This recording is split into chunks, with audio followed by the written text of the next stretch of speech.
Hello,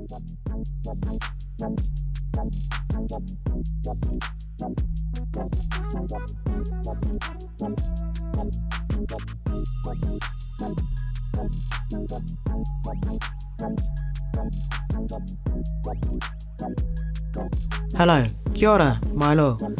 My name's Michelle. I'm the host of I'm Just Older Darling, a series of conversations with members of our communities who are sometimes referred to as elders. Their stories, their words. This was recorded during the lockdown of COVID-19. Welcome to our first contributor, Amanda Yates. This was recorded the first weekend of the lockdown. Kia ora. My name's Amanda Yates. I'm 59 and live alone. I came out when I was 30 and have lived with my partner up until 2 years ago for 25 years. What makes you tick? What makes me tick? Well, things are very different for me now, but what makes me tick is the world that we're in now is, I find, quite exciting, but at the same time is so different to how we grew up. And with the job that I do keeps me in touch with the youth, which excites me no end, and brings me to meeting a vast variety of people and communities, which I just love. That keeps me going here. So what do you do? I'm a landscape gardener. Well, I have been a landscape gardener up until recent times when my body's changing, my body's getting older, and it's not that I can't do, it's that I choose not to do the things that I have done for 20 years because it hurts longer and it takes me longer to recover from injury, which stops me from working. So I'm now doing garden maintenance, which brings me closer to family units. I've been with certain clients for 16 years now, and I am now part of their family, which is just wonderful. So they know a lot about me and I know a lot about them. Yeah, my motto is, I'm the gardener. I know everything, but I know nothing. Would you consider yourself an elder? When I talk to young people, I find that they know more interesting things and they're able to have really diverse and interesting conversations with everybody now, whereas if I put myself as a late teens, early 20s, it was way different. It was way different then. Well, it was way different in my family.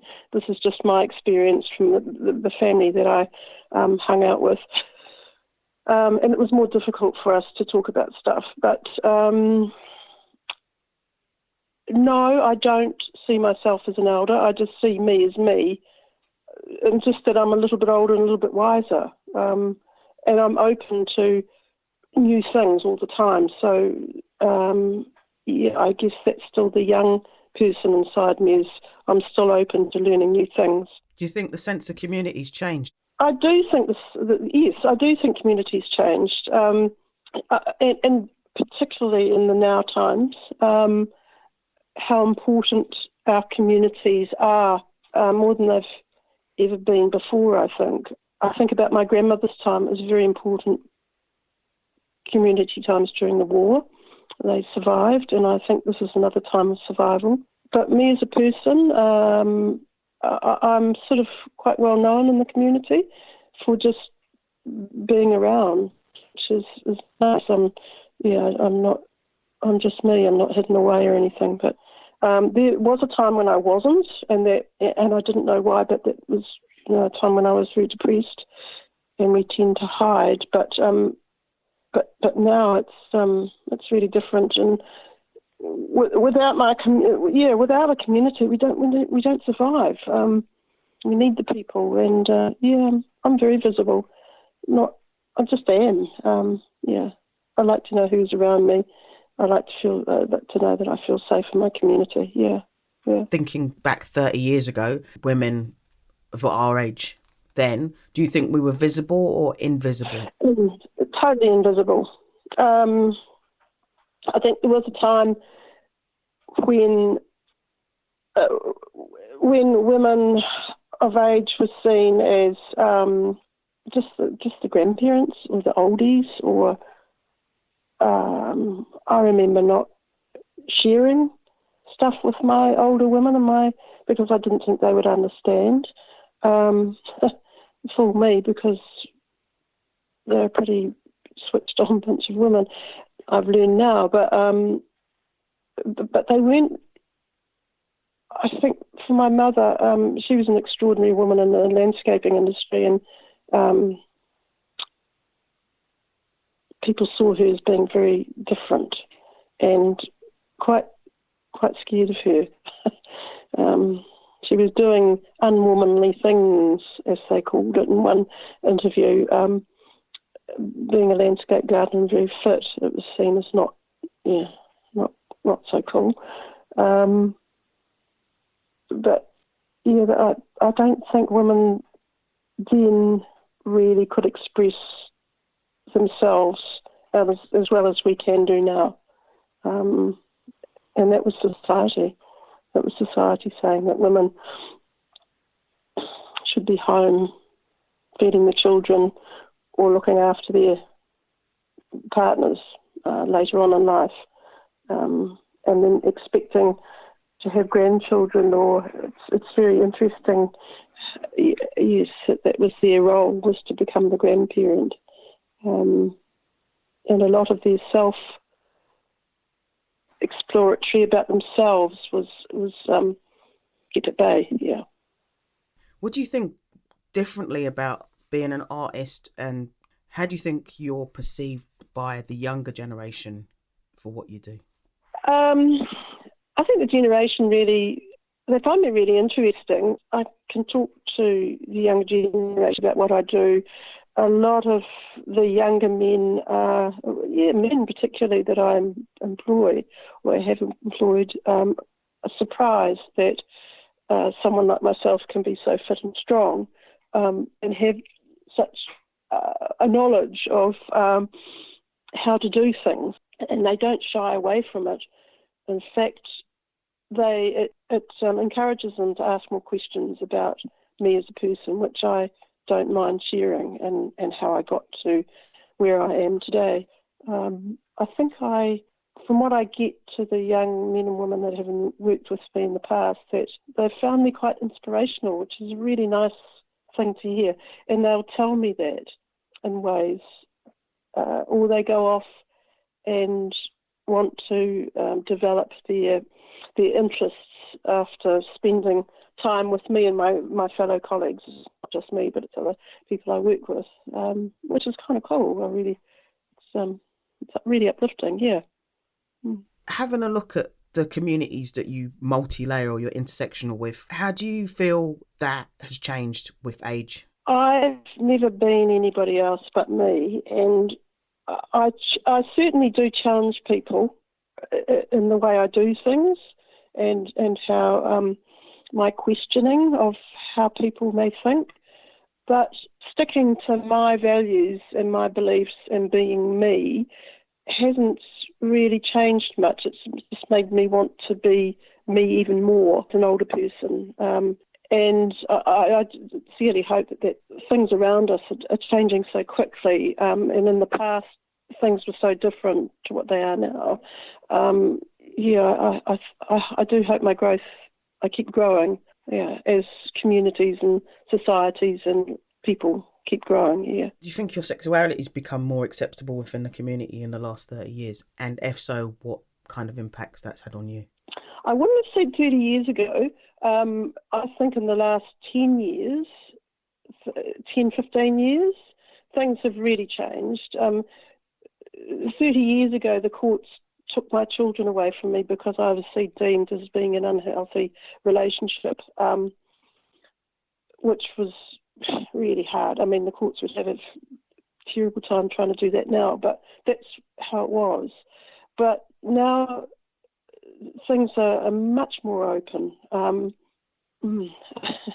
It's just taking me way back. I think things are much healthier in the community and how people perceive same-sex marriages, families, and it's part of normal life now, which is just wonderful. Yeah, it was a few years ago. It was difficult. It was difficult for me anyway. And who would you describe as somebody that's inspired you?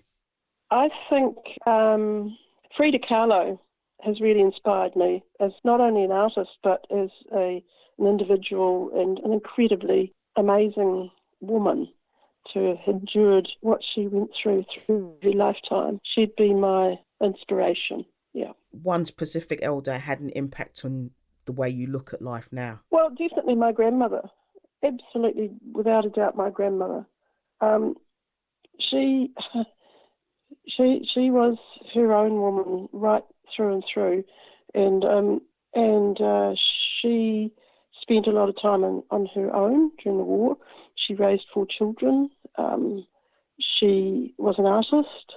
She was a teacher, and she looked after me when my parents were, she looked after all of us when my parents were busy trying to survive and make a living for us.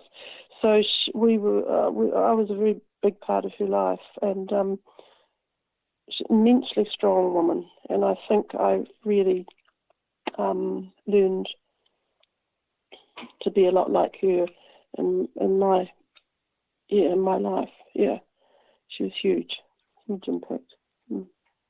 If there was a story you wanted to tell or live as a memory of you, what would it be, and how? What would you want them to know that was the salt of you? It's funny, somebody asked me today to write a book about my life. It's been a roller coaster, but I think I would like people to remember me or to read about me as someone that